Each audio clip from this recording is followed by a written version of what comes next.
Assalamualaikum warahmatullahi wabarakatuh.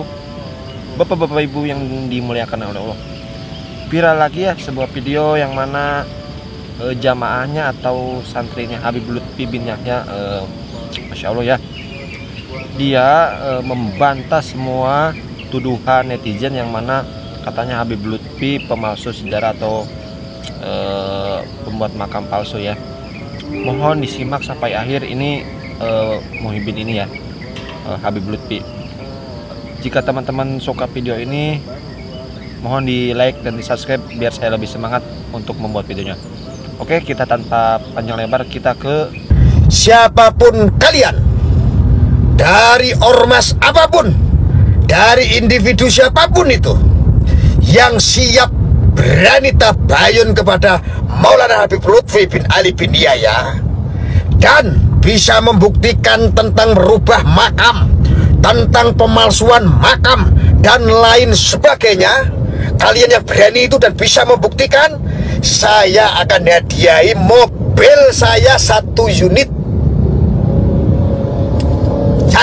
mobil ya. Dan kalian saya fasilitasi semua, siapapun ya, siapapun tantangan ini, tantangan ini buat siapapun.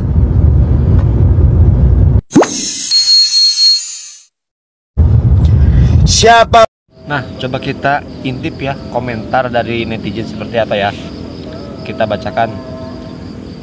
Apa matamu gak lihat makam di Jawa Tengah, makam zaman kerajaan banyak yang ganti makam Habib, bahkan berani menambahkan makam Habib sebelah makam para sunan yang ada di Pulau Jawa. Itu sekilas komentar netizen, nggak tahu bener enggaknya ya. Kita ke video lanjutnya ya. Jadi Baraya, para Habib itu mengharamkan tes DNA. Kok Habib? Itu lembaga fatwa di Saudi, Mesir, Qatar. Emang ada yang menghalalkan? Mereka itu tidak diakui sama ahli nasab sedunia. Ding, ini ada buktinya. Ulama ahli yang mengakui isbat nasab Alawiyin. Ganggu lo, Sa. Habib-Habib itu nggak ada yang punya nasionalisme. Ding, lu sering nyanyi 17 Agustusan kan? Itu siapa yang ngarang emang? Mereka itu dibatalin nasabnya sama Mufti Yaman. Sudah, Sayyidisa, sudah. Tidak semua harus kita tanggapi, tidak semua harus kita jawab. Cara mereka mengadu domba kita hanya dengan cara mengulang-ulangi kebohongan itu dengan masif dan seolah-olah meyakinkan. Sehingga wajar ketika kita lihat sebagian masyarakat percaya dan menganggap itu sebuah kebenaran. Bayangkan Sayyid Isa, ada ratusan ribu sadah Ba'alawi. Tidak mungkin semuanya suci seperti malaikat. Pasti ada oknum-oknum yang nantinya akan mereka jadikan kambing hitam untuk operasi adu domba mereka. Meskipun jutaan fakta dan dalil kita sudah sampaikan, mereka masa bodoh aja, kayak gak ada apa-apa gitu. Yang penting terus masif menyampaikan kabar bohong itu di media sosial. Kenapa nggak antum debatin aja, Gus? Ya, sebenarnya maunya seperti itu, Sayyid. Tapi sayangnya apa, Gus? ya biar netizen lah ya yang nulis komentar ya. Capek saya. Jadi Bara, Terus kenapa kita itu jangan berbisnis atau berurusan dengan Habib-Habib Ba'alawi itu kenapa? Jadi begini, Kiai, para muhibbin seharusnya itu sadar. Gus Fuad Pleret adalah mantan Presiden Muhibbin Ba'alawi Indonesia. Saya sendiri punya orang tua angkat Asegaf, Ba'alawi. Kiai Maduddin mantan FPI. Bagus Mogi itu yang menyebarkan Azmat Khan Ba'alawi ke Indonesia secara silsilah nasab. Tetapi dengan akal sehat, dengan hati nurani, kita sadar kita tidak mau istilahnya percaya dengan cek kosong, harus dengan kajian pustaka, kajian genetika yang benar. Dan tolong, dari 100 orang yang pernah berurusan baik dalam koridor agama majelis, sholawatan, atau berbisnis dengan Mbak Alwi, tolong disensus, disurvei. Siapa dari mereka yang benar-benar usahanya sukses, usahanya benar-benar adil, usahanya benar-benar istilahnya itu tidak didolimi, tidak dikadali. Rata-rata hampir semua pernah dikadali, pernah ditipu, pernah dimakan, direbut atau apapun lah. Yang punya majelis ditendang dari panggungnya, yang bisnis bersama ya diakali, ya dikadali. Coba, ayo, butuh testimoni. Dan ini penting untuk apa? Untuk menunjukkan bahwa pembuktian di lapangan itu jauh lebih utama dibanding hanya sekedar ceramah-ceramah manis. Karena apa? Sifat ras itu diturunkan dari genetiknya. Genetik serigala tidak mungkin makan rumput, dia makan daging. Dia mencabik-cabik mangsanya. Genetiknya kambing, struktur genetiknya kambing, ya dia makan rumput, dia makan tumbuhan. Jadi struktur genetik membawa sifat ras. Dan ini ras Khazari ini adalah ras serakah, ras arogan, dan ras rasis. Dan ini harus dilawan kalau ingin bumi pertiwi Indonesia terbebas dari parasit jahat Pak Alwi Yahudi Khazari. Baik, itu yang bisa saya sampaikan. Apakah Anda selama ini mendapat kabar bahwa yang menyebarkan Islam di Indonesia bukan Wali Songo? Atau Anda sering mendengarkan dari YouTube bahwa yang mencetak para kiai-kiai di Indonesia ini adalah orang yang dia datang belakangan, dia mencetak kiai, kiainya udah ada duluan sebelum dia. Kami datang ke Indonesia bukan untuk menjajah kepada Anda, tapi kami dan datuk kami semuanya datang kepada Anda untuk mencetak ulama kiai-kiai ada di Indonesia ini. Awas, Anda tanggung jawab sama Rasulullah SAW. Yang menyebarkan agama Islam di Indonesia ini Wali Songo. Yang mencetak kiai-kiai di Indonesia ini Wali Songo. Sanadan muttasilan minna ilaihim radhiyallahu ta'ala anhum.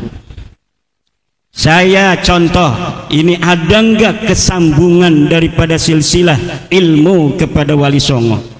Saya belajar pada Syekh Astari Cakung, beliau belajar kepada Syekh Ishaq Cakung, beliau belajar kepada Syekh Rafi'uddin Cakung, beliau belajar kepada Syekh Alim, beliau belajar kepada Syekh Abdullah, beliau belajar kepada Syekh Ibrahim, beliau belajar kepada Syekh Hasan Al-Basri, beliau belajar kepada Syekh Mahmud, beliau belajar kepada Tubagus Saleh, beliau belajar kepada Sultan Abdul Mafakhir Mahmud Abdul Qadir, beliau belajar kepada Syekh Rana Manggala, beliau belajar kepada Maulana Yusuf, beliau belajar kepada Sultan Hasanuddin, beliau belajar kepada Sunan Gunung Jati Syarif Hidayatullah, beliau belajar pada Sunan Ampel radhiyallahu ta'ala anhum.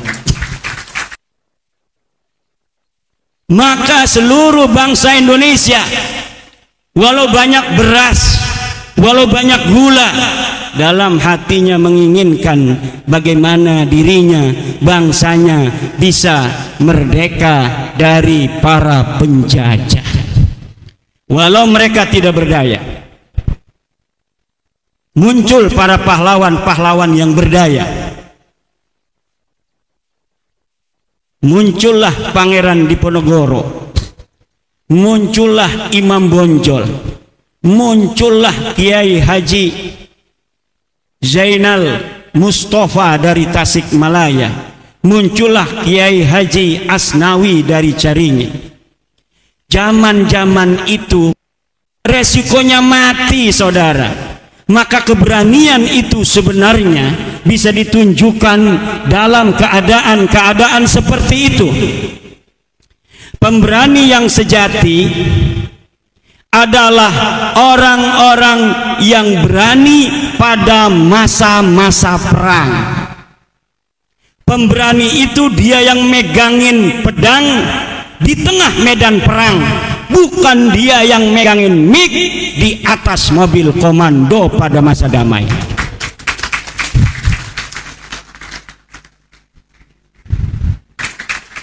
Mereka bilang mereka pemberani. Hei, kamu dan keluargamu ketika 1926 rakyat Banten perang, kamu dan keluargamu ada di mana? Ketika 1888 Cilegon perang, ente dan keluarga ente ngumpet di mana? Ketika 1825 perang Jawa, ente dan keluarga ente ada di mana? Ane cari kagak ada. Ketika Banten dan POC 1750 perang, acak-acakan kunciran, hangus rata itu Karawaci, caringin hancur lebur. Kita ingin mengusir para penjajah di bumi Banten dan DKI Jakarta. Kita perang, leluhur kita mati, ente sama keluarga ente ada di mana? 1654 perang Cisadane dengan gaya manuk dadali, tentara Kesultanan Banten mengusir penjajah VOC, merebut Cipondoh, merebut Kunciran, merebut Sudimara, merebut Pinang agar kembali berada di bawah kekuasaan Kesultanan Banten, anak negeri sendiri. Ketika itu ente dan keluarga ente ada di mana?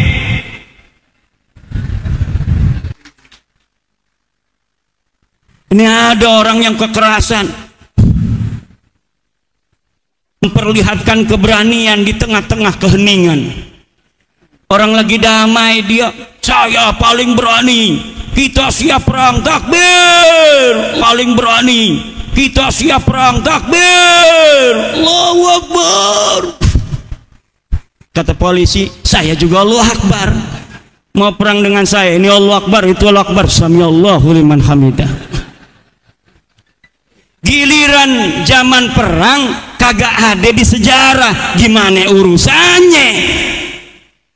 Kita baca-baca, ini ada kagak yang mati di medan perang? Ada enggak nih dari suhada 10 November? Kagak ada. Ada enggak di 1888 perang Cilegon? Kagak ada. Yang ada fatwa bahwa yang berontak pada orang kafir Belanda itu adalah orang yang melawan ajaran agama. Nah, saya turunin nanti dikira takut, plongok kau beb. Jangan kita meletakkan diri kita di dalam posisi yang akhirnya membahayakan untuk kita sendiri. Gua suka bahaya, begitu. Beb. Ya, gua suka bahaya-bahaya. Gua Mahesa nyombong nih. Mau apa ente? Gak apa-apa, gak apa-apa. Kan dia mau. Itu apa? Bahasa apa itu? Oh, enggak bahasa apa? Enggak usah pura-pura baik. Apa maksudnya? Jangan ada dikte. Waalaikumsalam. Waalaikumsalam. Ya, salam kenal untuk semuanya. Nggak kenal lah, sampean nggak ada wajahnya. Iya, makanya itu salam kenal dulu untuk semuanya. Iya, nggak kenal karena nggak on cam. Gimana saya ngenalin sampean?